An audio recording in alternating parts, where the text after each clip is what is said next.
Présidente, ministres, collègues.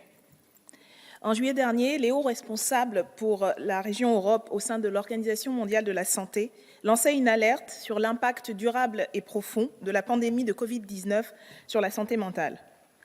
Anxiété face à la transmission du virus, impact psychologique des confinements et de l'auto-isolement, effet du chômage, des soucis financiers et de l'exclusion sociale, accès entravé aux soins dispensés en personne. Tout le monde est touché d'une manière ou d'une autre, indiquait-il.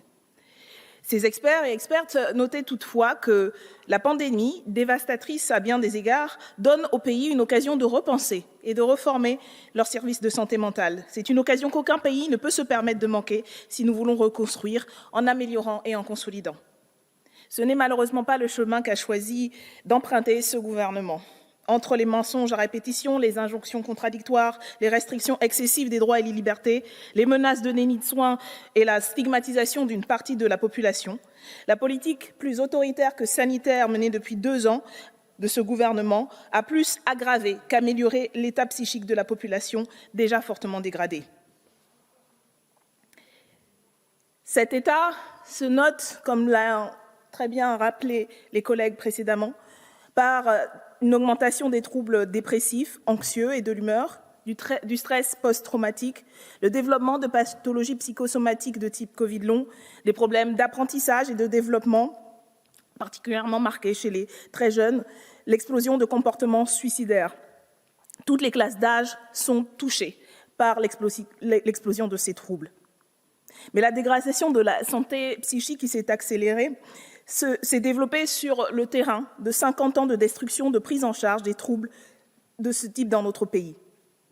Depuis la création de la psychiatrie de secteur, les établissements de santé ont globalement procédé, sans interruption depuis les années 1970, à une diminution du nombre de lits d'hospitalisation, alors que le nombre de patients et patientes n'ont cessé d'augmenter. Comme dans les autres secteurs, cette politique ne s'est pas interrompue pendant la pandémie, bien au contraire. 300 lits d'hospitalisation en psychiatrie sont ou ont été fermés. Sarlat, 14 lits sur 38, Lyon, à l'hôpital Vinatier, 75 lits, Rennes, 20 lits fermés à cause d'un manque de médecins, Rouvray, 80 lits, alors que les soignants manifestent depuis 2018 pour obtenir les moyens de faire leur travail, Créteil, 20 lits transférés à une clinique privée, Saint-Cyr-sur-Loire, fermeture de 20 à 40 lits, prévue d'ici 2026, avec une fusion au sein du CHRU de Tours. La seule réponse dont a pu se targuer le gouvernement face à l'urgence sanitaire a été l'instauration de 8 séances de psychothérapie de 30 minutes sous prescription médicale.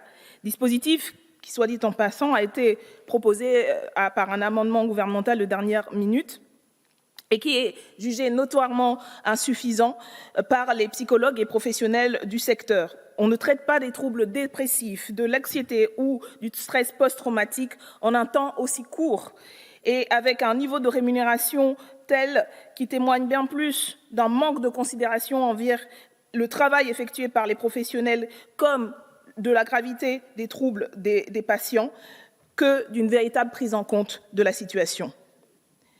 Pour enrayer la dégradation continue de l'état de santé mentale de la population, il faut mettre un terme aux mesures liberticides, inutiles et anxiogènes qui ne cessent depuis ces derniers mois et à la destruction de la santé publique et en particulier l'hôpital, avec la suppression notamment de la tarification à l'acte.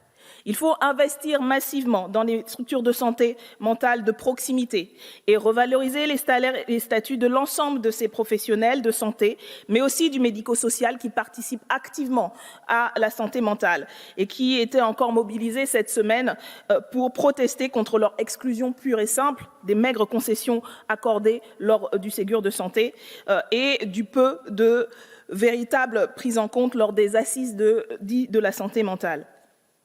La santé et le bien-être mental doivent être considérés, nous rappelaient les experts de l'OMS pour l'Europe, comme des droits humains fondamentaux. L'amélioration des services de public de santé ne peut que profiter à tous. Non seulement elle atténuera l'impact de la Covid sur la santé, mais elle contribuera à l'amélioration durable de la santé générale, permettra d'épargner de l'argent, ce qui facilitera la reprise économique et la concrétisation d'objectifs stratégiques.